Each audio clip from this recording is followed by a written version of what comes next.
चित्रलेखा ये उपन्यास हिंदी साहित्य की एक महानतम रचना है, जिसको लिखा है भगवती चरण वर्मा ने। ये नॉवल आपको सोचने पे मजबूर कर देगी। आखिरी में जब इसका स्टोरी लाइन कंक्लूड होगा ना, ये आपको सोचने पे मजबूर कर देगी। महाप्रभु रत्नांबर के दो शिष्य श्वेतांक और विशाल देव, ये दोनों जानना चाहते थे कि पाप आखिर होता क्या है, क्योंकि महाप्रभु रत्नांबर खुद भी पाप को परिभाषित करने में असमर्थ थे और वे ये भी जानते थे कि आश्रम के शांत जीवन में उनके दोनों शिष्यों का पाप से परिचय हो पाना मुश्किल है।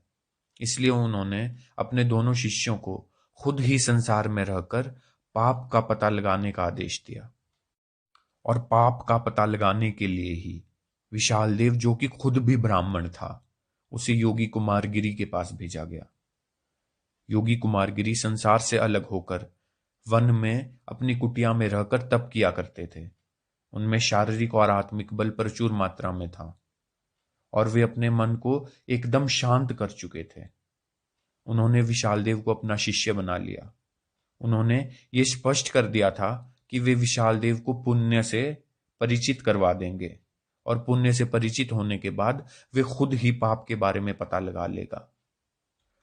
और दूसरा शिष्य श्वेतांक, जो कि क्षत्रिय था, उसे बीजगुप्त के पास भेजा गया।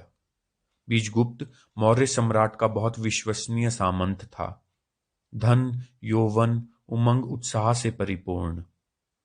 उसने श्वेतांक को सेवक नहीं बल्कि अपने भाई की तरह अपनाया। पाटलिपुत्र की सर्वश्रेष्ठ सुंदरी थी चित्रलेखा। उसे बीजगुप्त से प्रेम था। बीजगुप्त भी चित्रलेखा को अपनी पत्नी ही मानता था, हालांकि इन दोनों का विवाह नहीं हुआ था। चित्रलेखा वैश्या नहीं थी, वो सिर्फ नर्तकी थी, नृत्य करने वाली। 18 वर्ष की आयु में ही वो विधवा हो गई थी। विधवा होने के बाद उसे कृष्णादित्य नाम के एक युवक से प्रेम हो गया था और उसी के साथ वो घर से भाग आई थी। इसके बाद उन दोनों को एक पुत्र भी हुआ था, मगर दुर्भाग्य से कृष्णादित्य और उसका पुत्र दोनों ही मर गए। उन दोनों के मरने के बाद चित्रलेखा को आश्रय दिया था एक नर्तकी ने। उसी नर्तकी ने चित्रलेखा को नृत्य और संगीत की शिक्षा भी दी थी। इसी तरह एक नृत्य कार्यक्रम में चित्रलेखा की मुलाकात हुई थी बीजगुप्त से। चित्रलेखा को बीजगुप्त में अपने मरे हुए प्रेमी कृष्णादित्य की छवि दिखाई पड़ी थी और बीजगुप्त भी चित्रलेखा के सौंदर्य से बहुत प्रभावित हुआ था। फिर दोनों में प्रेम हो गया। श्वेतांक अभी तक ब्रह्मचारी था। अभी तक स्त्री और यौवन से उसका कोई परिचय नहीं हुआ था, मगर जब वह बीजगुप्त के साथ रहने लगा तब चित्रलेखा जैसी सुंदर स्त्री ने उसके मन मस्तिष्क को झंझोड़ दिया। श्वेतांक अब शराब भी पीने लगा था और एक दिन शराब के नशे में उसने चित्रलेखा के सम्मुख अपना प्रेम प्रकट कर दिया, मगर चित्रलेखा ने तुरंत ही मना कर दिया, क्योंकि वो तो सिर्फ बीजगुप्त से ही प्रेम करती थी। अपनी इसी भूल पर लज्जित होकर श्वेतांक ने बीजगुप्त के पास जाकर सारी बातें कह सुनाई और इस अपराध के लिए दंड देने की प्रार्थना की। बीजगुप्त श्वेतांक के सरल हृदय को देखकर पिघल गया। उसने श्वेतांक को समझाया कि अभी वह जीवन में प्रवेश कर रहा है। इस तरह के खट्टे मीठे अनुभव होते ही रहेंगे। ये अनुभव ही इंसान को परिपक्व यानी कि मैच्योर बनाते हैं। एक दिन जंगल में घूमते हुए चित्रलेखा और बीजगुप्त योगी कुमारगिरी के आश्रम तक पहुंच गए। यहां पर चित्रलेखा योगी के ज्ञान और पुरुषार्थ को देखकर बहुत प्रभावित हुई। हालांकि उन दोनों की विचारधारा बिल्कुल अलग थी, क्योंकि योगी कुमारगिरी ईश्वर, आत्मा, संयम, साधना में विश्वास रखता था, जबकि चित्रलेखा भोग विलास को ही सत्य मानती थी।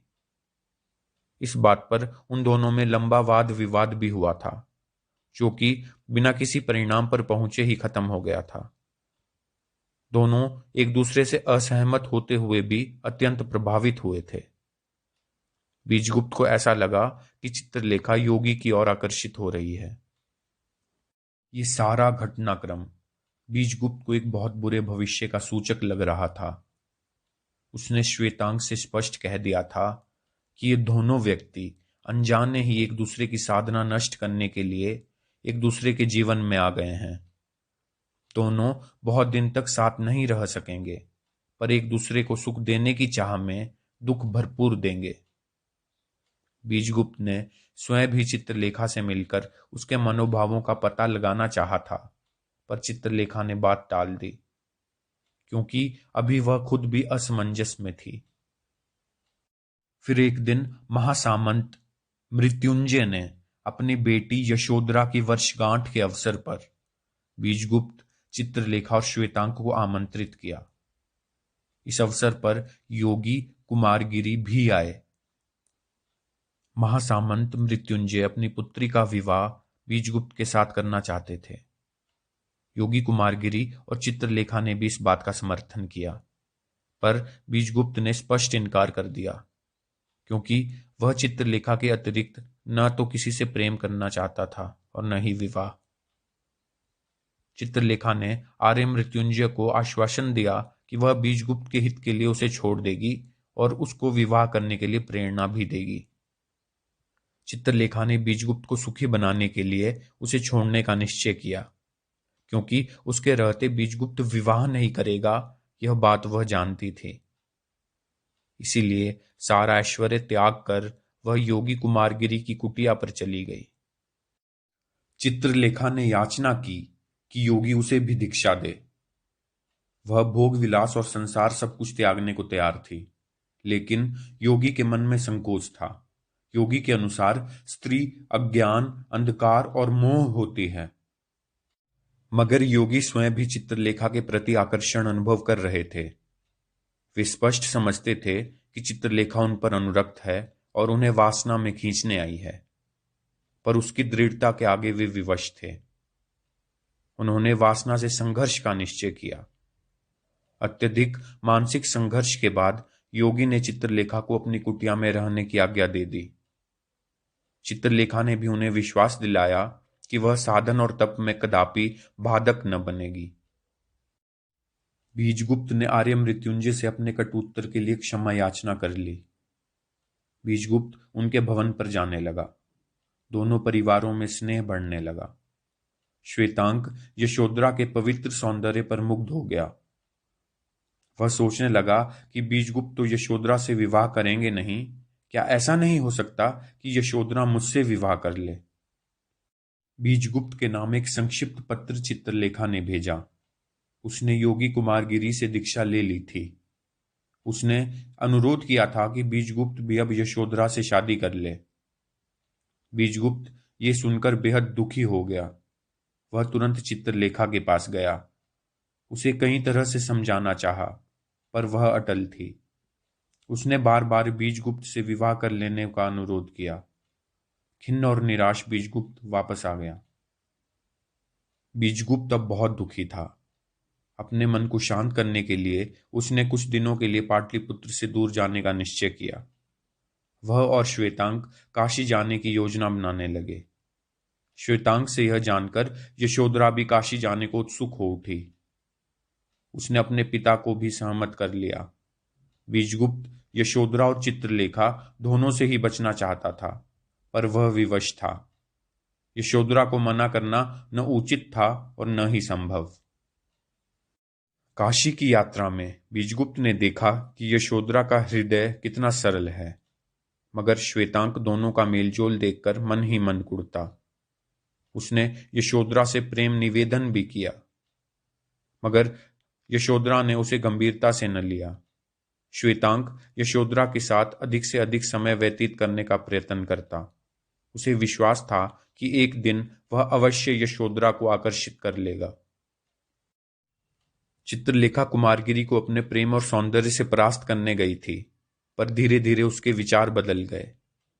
अब वह भी साधना तथा तपस्या के मार्ग को अपनाना चाहती थी, मगर योगी कुमारगिरी के विचारों में भी परिवर्तन हो रहा था। चित्रलेखा के आकर्षण के कारण उनका ध्यान तथा समाधि सध नहीं रही थी। उन्होंने बलपूर्वक चित्रलेखा को अपनाना चाहा, मगर चित्रलेखा सावधान थी। उसने गुरु को सचेत किया। कुमारगिरी अपनी दुर्बलता से खिन्न हो उठे। वे बार बार अपने मन पर नियंत्रण करने का प्रयत्न करते, पर दुर्भाग्य से सफल न हो पाते। चित्रलेखा को लगा कि योगी का कर्तव्य भ्रष्ट कर वह बहुत बड़ा पाप कर रही है। उसने कुटिया छोड़ देने का निश्चय किया। चित्रलेखा ने विशाल देव को बीजगुप्त के पास भेजा, पर तब तक बीजगुप्त काशी यात्रा पर जा चुका था। चित्रलेखा निराश हो गई। अब किसके लिए वह पाटलिपुत्र वापस जाती। अंतर्द्वंद्व से परास्त होकर योगी कुमारगिरी ने चित्रलेखा से प्रणय याचना की। चित्रलेखा ने उसे स्पष्ट कह दिया कि पराजित पुरुष स्त्री के प्रेम का अधिकारी नहीं हो सकता। स्त्री उसी के सम्मुख आत्मसमर्पण करती है जो उसे पराजित कर सके। अब चित्रलेखा तुरंत ही आश्रम छोड़कर चली जाना चाहती थी, पर योगी कुमारगिरी ने रोका। वे स्वयं अपने पतन पर लज्जित थे, पुनः ऊपर उठना चाहते थे। इसके लिए चित्रलेखा की उपस्थिति आवश्यक थी। उन्होंने चित्रलेखा से कुछ दिन रुकने का अनुरोध किया। काशी की यात्रा में बीजगुप्त का साक्षात्कार एक सन्यासी से हुआ। उनसे बात करने के बाद बीजगुप्त का मन कुछ शांत हुआ। अब बीजगुप्त ने पाटलिपुत्र वापस लौटने का निश्चय किया। योगी कुमारगिरी अपनी वासना पर नियंत्रण नहीं कर पा रहे थे। चित्रलेखा ने उन्हें ठुकराकर उनका जो अपमान किया था, वे उसका बदला लेना चाहते थे। उन्होंने चित्रलेखा का मानसिक बल तोड़ने के लिए एक झूठ उसे सुना दिया। उन्होंने कहा कि बीजगुप्त ने यशोधरा से शादी कर ली है। ये सुनकर चित्रलेखा बहुत दुखी हो उठी। बीजगुप्त उसके जीवन का आधार था। इस आधार को खोकर उसे अपना जीवन व्यर्थ लगने लगा। चित्रलेखा ने योगी कुमारगिरी के सम्मुख आत्मसमर्पण कर दिया। उसी दिन विशाल देव अपने गुरु भाई श्वेतांग से मिलकर वापस लौटे थे। उन्होंने चित्रलेखा को बताया कि यशोधरा का विवाह बीजगुप्त से नहीं हुआ है, जबकि श्वेतांक यशोधरा से विवाह करना चाहता है। यह सुनकर चित्रलेखा को कुमारगिरी से घृणा हो गई। उसने योगी को खूब खरी खोटी सुना दी। चित्रलेखा ने उसी दिन आश्रम छोड़ दिया। योगी ने उसके आक्षेपों का मुंह तोड़ जवाब दिया। उन्होंने अपनी पराजय का बदला ले लिया था और अब उन्हें चित्रलेखा की कोई आवश्यकता न थी। व्यथित बीजगुप्त ने जिस दिन यशोधरा से विवाह करने का निश्चय किया, उसी दिन श्वेतांक ने अपनी मर्म व्यथा बीजगुप्त को कह सुनाई। उसने प्रार्थना की कि वे आर्य मृत्युंजय को सहमत करें ताकि श्वेतांक यशोधरा से विवाह कर सके। प्रकृति के इस परिहास पर बीजगुप्त कातर हो उठा। उसके मन मस्तिष्क में भावनाओं का तूफान आ गया, पर उसने अपने को नियंत्रित कर लिया। श्वेतांक के सुख के लिए उसने अपने सुख को बलिदान करने का निश्चय कर लिया। निर्धन होने के कारण आर्य मृत्युंजय श्वेतांक से यशोधरा का विवाह नहीं करना चाहते थे। बीजगुप्त ने अपनी सारी संपत्ति और अपनी सामंत पदवी भी श्वेतांक को दान में दे दी। अपना सब कुछ दान में देने के बाद बीजगुप्त ने देश भ्रमण का निश्चय किया। इसका श्वेतांक ने बहुत विरोध किया, पर बीजगुप्त अपने निर्णय पर अटल था।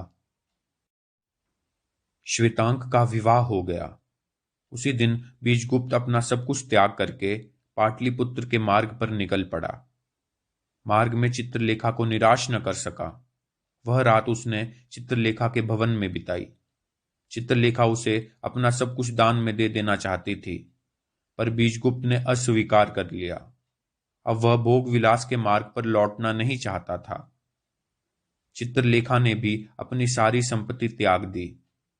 उसने कुमारगिरी के सम्मुख अपने पतन की सारी कथा भी बीजगुप्त को सच सच बता दी, पर बीजगुप्त ने उसे क्षमा कर दिया।